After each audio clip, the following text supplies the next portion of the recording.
Mesdames, mademoiselles, messieurs, bienvenue à Metro News. Voici les principaux titres qui seront développés aujourd'hui. L'assistant secrétaire d'État au Bureau international chargé de la lutte contre les stupéfiants et de l'application de la loi aux États-Unis, Todd Robinson, a annoncé la livraison dans les prochaines semaines de véhicules blindés à la police nationale d'Haïti. Rencontre mercredi entre le haut-commissaire aux droits de l'homme de l'ONU, Volker Türk, et le Premier ministre Ariel Henry. Le diplomate qui est en visite en Haïti doit rencontrer de nombreuses personnalités de la société civile et du secteur des droits de l'homme.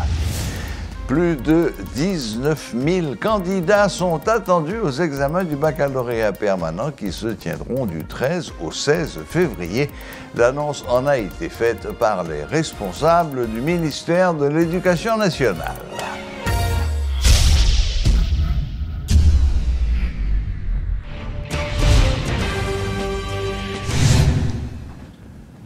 Le haut-commissaire aux droits de l'homme de l'ONU, Volker Türk, est en visite en Haïti jusqu'au 10 février et a rencontré le Premier ministre Ariel Henry mercredi.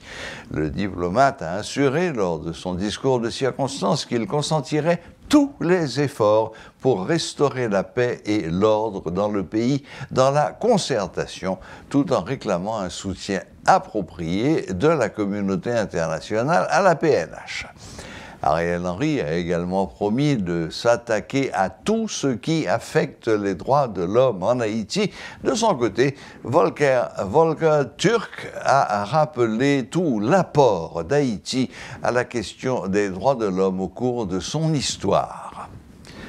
L'assistant secrétaire d'État au Bureau international chargé de la lutte contre les stupéfiants et de l'application de la loi aux États-Unis, Todd Robinson, a annoncé la livraison dans les prochaines semaines de véhicules blindés à la police nationale d'Haïti. Je cite. Quelques véhicules arrivent. Nous travaillons pour que d'autres soient livrés dans les prochaines semaines. Tout cela devrait être attribué à ceux qui veulent lutter contre la violence et le chaos en Haïti, a déclaré Todd Robinson au journal Miami Herald après avoir inspecté certains des équipements livrés. M. Robinson a fait remarquer que les États-Unis, comme le reste de la communauté internationale, ne contrôlent pas tous les facteurs qui feraient de la police haïtienne une institution viable capable de sécuriser le pays par elle-même.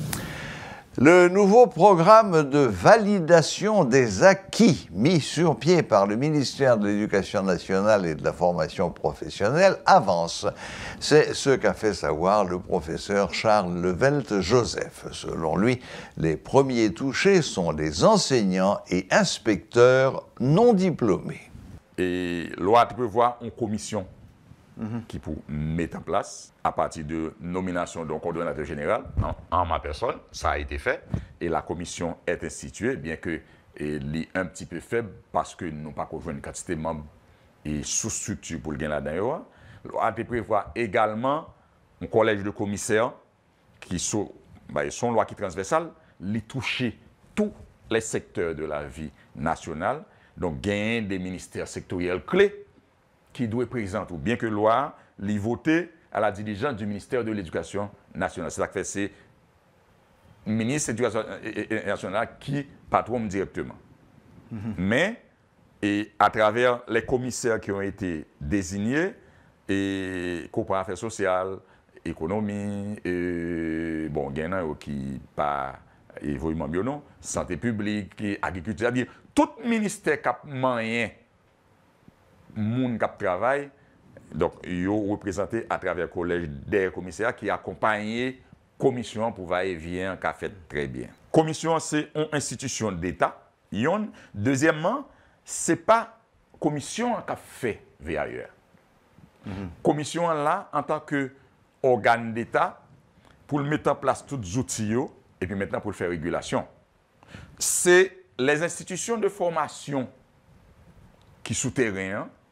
C'est eux-mêmes commission pour habiliter pour recevoir demande de VAE et puis pour faire VAE. Même gens, on prend Canada par exemple. Canada, un groupe et qui inscrit la Cali pour faire mécanique. Donc, les fini, ils sont diplômés. L'État reconnaît le diplôme. Non? Maintenant, Canada a un partenaire qui a recevoir demande de VAE aussi. Donc, avec le même regard que Canada formé apprenant dans le cursus LIA, c'est à même regard ça tout l'a traité les gens qui demandent VAE. Bien entendu, il y a une nuance entre eux, niveau académique mon Donc, le ça, c'est ça que son VAE a fait, il y a ballon équivalence technique. À ce moment-là, c'est Canada qui a sorti papier. Et puis, le ministère, à travers INFP et autres, validé.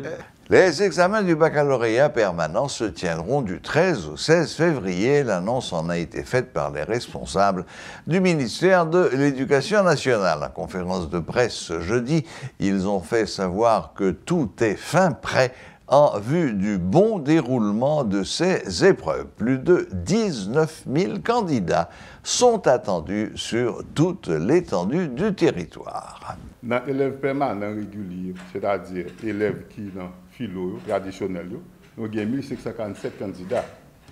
Et dans les élèves nouveaux secondaires, nous avons 17 553 candidats.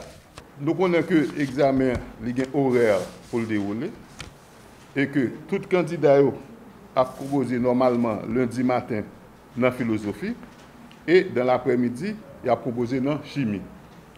Dans mardi matin, tout le monde a proposé dans histoire et géographie et géo. Et dans l'après-midi, il a proposé dans SVT pour élèves qui ont sciences de la vie et de la terre et élèves qui ont LLA ou pas bien examen mardi après-midi. Le mercredi matin, tout le monde a proposé dans physique.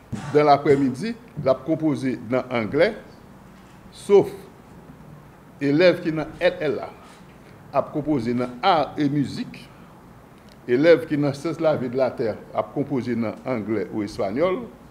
Ça qui ont maths, physique, anglais ou espagnol. Et élèves qui ont sciences économiques ou sociales a proposé dans anglais et espagnol. Et élèves qui ont sciences économiques, dans matin, a proposé dans physique plus économie. Et vendredi, tout le monde a proposé matin, tout le monde a proposé dans mathématiques. Et dans l'après-midi, a proposé dans créole, mais élèves qui ont LLA, il a composé dans créole avec espagnol. Pour élèves qui sont traditionnels, bon, c'est toujours le même mot là. Tout le monde, philosophie dans le matin, de l'après-midi, biologie. Et dans mardi matin, sciences sociales pour tout le monde, et dans l'après-midi, chimie. Dans mercredi matin, mathématiques pour tout le monde, et dans l'après-midi, anglais. Et jeudi matin, c'est physique. Donc, philo A, dans l'après-midi, pas de examen. Et élèves qui ont philo C, a proposé dans espagnol. Et élèves qui ont philo D, pas de examen. Donc, ça, c'est horaire d'examen qui a déroulé du 13 au 16 février sur toute l'étendue du territoire national. Donc, nous souhaitons et bonne chance à tous les candidats qui viennent pour participer dans l'examen.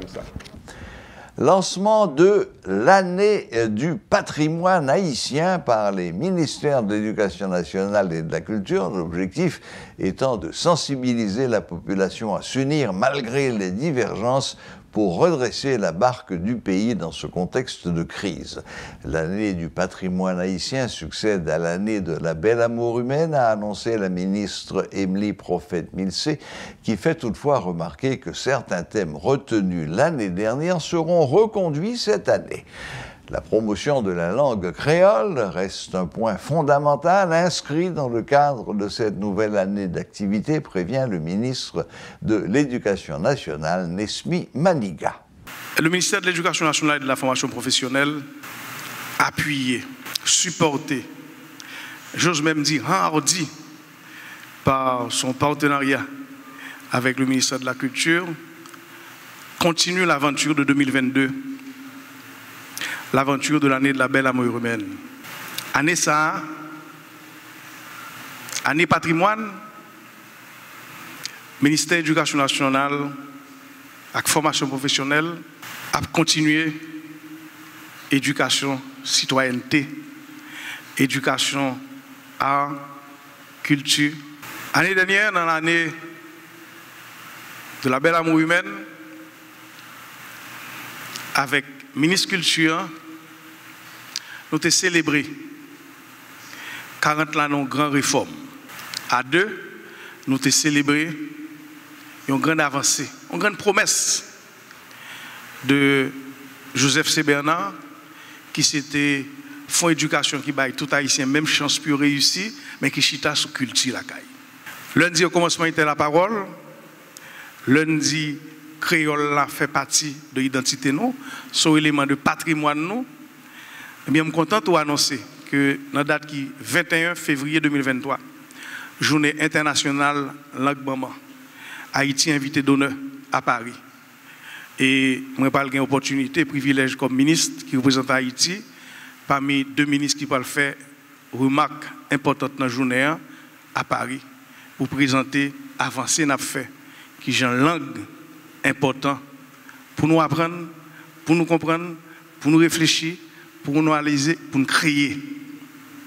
Parce que toute création, dans tout domaine, nous sommes dans la vidéo, littéraire, artistique, esthétique, bâti, ça ne pas tout qui est dans le patrimoine immatériel, il y a à base de rêves, de chants, de récits qui traversent.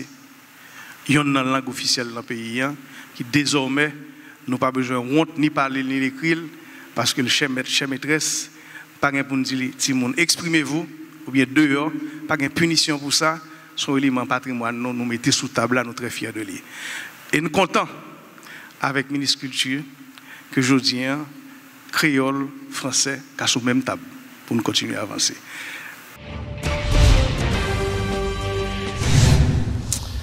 Voilà, la boucle est bouclée. Merci de nous rester fidèles et à la prochaine, même heure, même chaîne.